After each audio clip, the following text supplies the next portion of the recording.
শেখ হাসিনার সঙ্গে দেখা করতে চান জেলেনস্কি।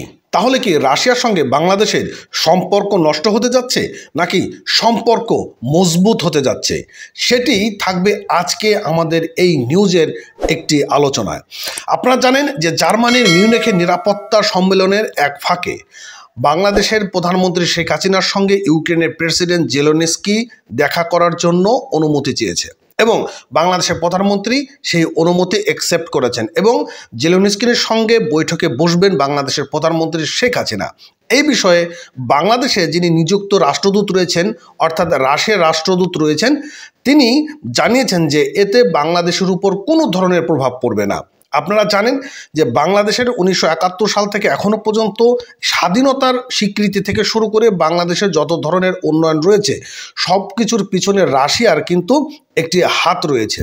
তারপরও রাশিয়া চাচ্ছেন যে নীতিগত বা রাষ্ট্রীয় নীতিগতভাবে ইউক্রেনের প্রেসিডেন্টের সঙ্গে তিনি দেখা করতে পারেন, এটি নিয়ে কোনো ধরনের প্রভাব বা কোনো ধরনের বিরূপ প্রতিক্রিয়া হবে না বলে জানিয়েছেন।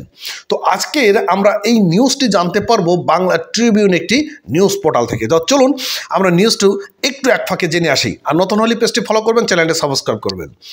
জার্মানির মিউনিখে নিরাপত্তা সম্মেলনের ফাঁকে বৈঠক করবেন শেখ হাসিনা ও ইউক্রেনের প্রেসিডেন্ট ভ্লাদিমির জেলেনস্কি।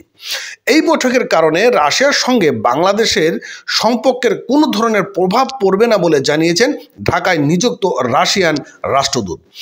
বৃহস্পতিবার অর্থাৎ 15 ফেব্রুয়ারি জাতীয় প্রেস ক্লাবের ডিপ্লোম্যাটিক কনফারেন্সে, অর্থাৎ এই যে ডিপ্লোম্যাটিক যে একটা অ্যাসোসিয়েশন রয়েছে সেখানে বাংলাদেশের আয়োজিত ডিক্যাপ টকে মিউনিক সিকিউরিটি কনফারেন্সে দুই নেতার মধ্যে বৈঠকের বিষয়ে প্রশ্ন করা হলে তিনি এই কথা বলেন। তিনি বলেছেন যে সম্পর্কের কোনো ঘাটতি হবে না, সেটি যে রাষ্ট্রীয় নীতি রয়েছে সেই রাষ্ট্রীয় নীতিতে যদি কথা বলে এতে কোনো সমস্যা হবে না।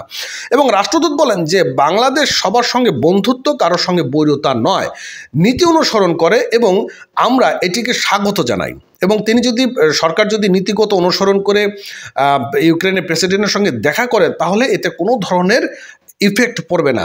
আমরা এখানে আমেরিকানদের সঙ্গে যুদ্ধ করছি না, তাদের নিজস্ব অর্থনৈতিক স্বার্থ রয়েছে, আমাদেরও বাংলাদেশের সঙ্গে অর্থনৈতিক সহযোগিতা রয়েছে।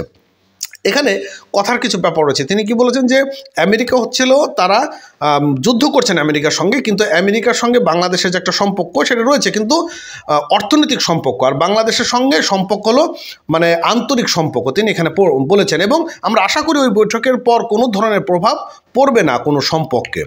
তো এখানে আরও কিছু যে কথা উল্লেখ বলেছেন সেটা হলো বাংলাদেশের পররাষ্ট্রমন্ত্রী মন্তব্য করেন যে আমরা আশা করি এর মাধ্যমে বাংলাদেশ এবং রাশিয়ার মধ্যে সম্পর্ক আরও ভালো হবে এবং যুক্ত হবে আরও বড় ধরনের একটি আন্তরিকতা। তো এই হচ্ছিল আজকের অবস্থা এবং পরবর্তীতে যে বিষয়গুলো রয়েছে সেগুলো আমি আপনাদের মধ্যে জানিয়ে দেবো। আর জেলেনস্কি তিনি বলেছেন যে তিনি যে বিষয় বৈঠক করতে চান সেটা হলো যুদ্ধ বন্ধের যে একটা বিষয় রয়েছে, হয়তো এই যুদ্ধ বন্ধ নিয়ে যাতে রাশিয়ার সঙ্গে বাংলাদেশের একটি সুসম্পর্ক রয়েছেন এটি যেন কাজে লাগাতে পারে জেলেনস্কি, সেটি হয়তো চাচ্ছেন। তো এই হচ্ছে আজকের মতো সংবাদ। ভালো থাকেন, সুস্থ থাকেন, আর অবশ্যই চ্যানেলটি সাবস্ক্রাইব করে সঙ্গে থাকবেন। ধন্যবাদ।